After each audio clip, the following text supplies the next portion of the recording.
As a freshman at VCU, I lived off campus, and I biked to class every day to go to my art building. On my bike ride, I'd pass through the shaded streets of Monroe Park to the more hot and exposed areas of Broad Street. As I got to Broad Street, I would notice a significant temperature increase. I later learned that this was the urban heat island effect, where urban areas absorb significantly more heat than rural and suburban areas because urban areas have more temperature-absorbing materials like concrete and asphalt compared to rural and suburban areas, which have more vegetation to provide shade and cooling.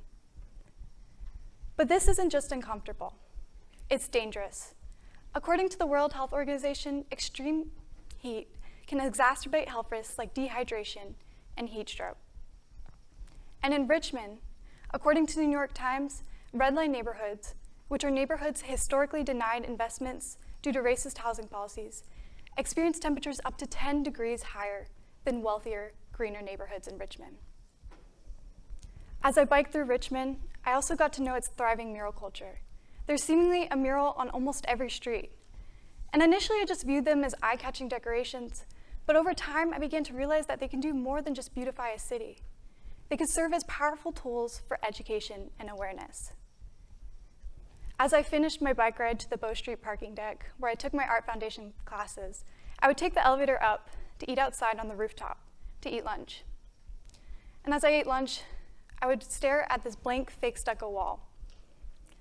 The rooftop of the parking deck was like a microcosm of the urban heat island effect. It was hot, uncomfortable, and had no shade. And now, if you ever walked to the Lombardi Kroger and looked up while you got groceries, you've probably seen the mural I painted, visualizing the urban heat island effect right in the heart of Richmond.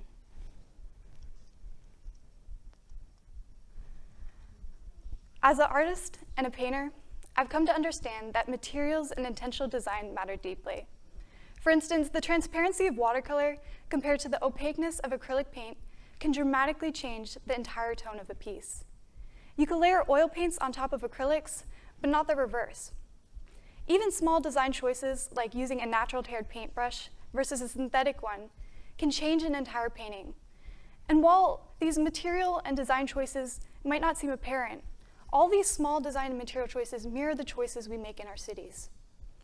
The concrete we walk on, the asphalt we drive over, the vegetation, or lack thereof, all impact how we experience the heat in Richmond. We have the data to show these heat disparities, but numerical data can often feel abstract and inaccessible. So how can we visualize this invisible heat data? I believe the answer lies in public art. Public art has the unique ability to engage everyone regardless of background or education.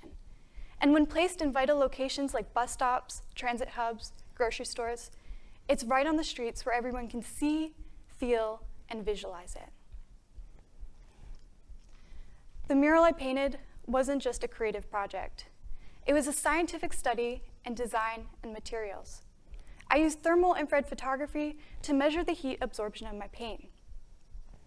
I painted two contrasting cities, an urban heat island and a sustainable city. I personified these cities as figures so the viewer can put themselves inside the city. The red figure, representing an urban heat island, appears tense and overwhelmed. It's surrounded by concrete infrastructure, asphalted roads, and no vegetation. The blue figure, a city modeled on sustainable foundations, is surrounded by greenery, garden rooftops, wildlife, and reflective materials. Now, what did the data show? Let me first walk you through what thermal infrared photography is and how to read it. Thermal infrared photography is used to visualize heat retention data.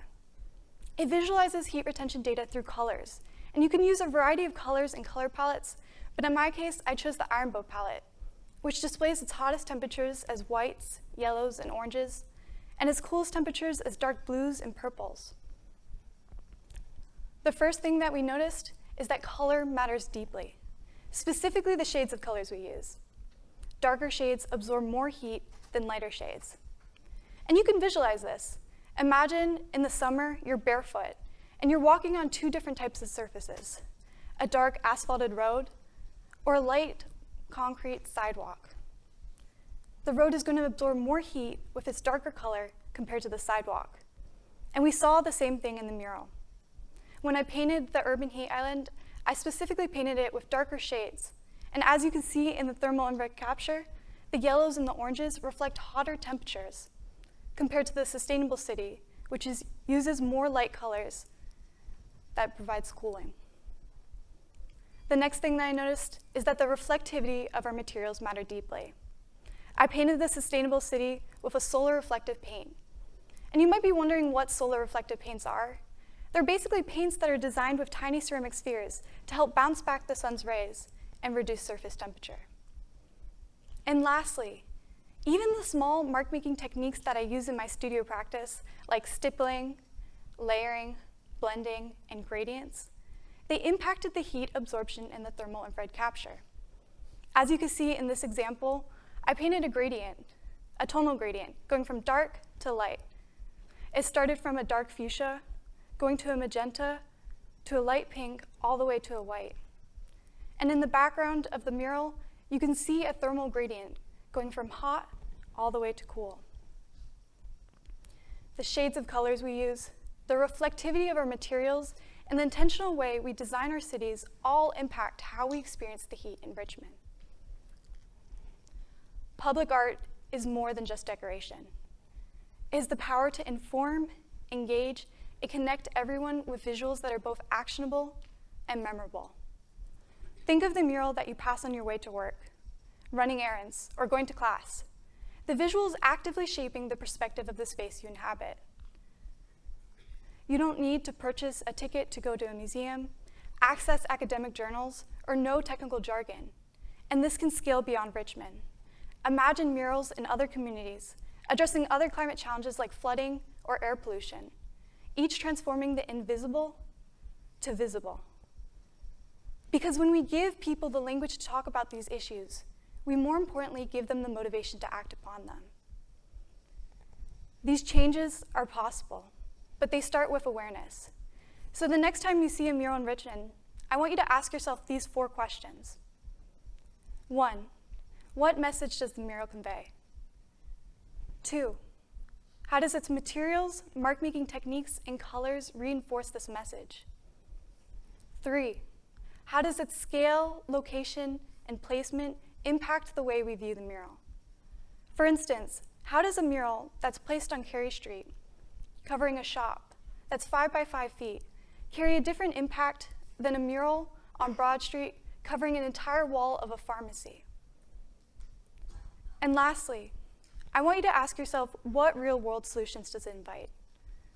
Public art has the power to transform Richmond.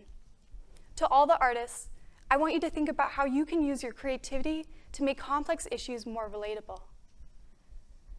To the scientists and policymakers, I want you to collaborate with artists to make your data more visual. Our fields are not as separate as you may think.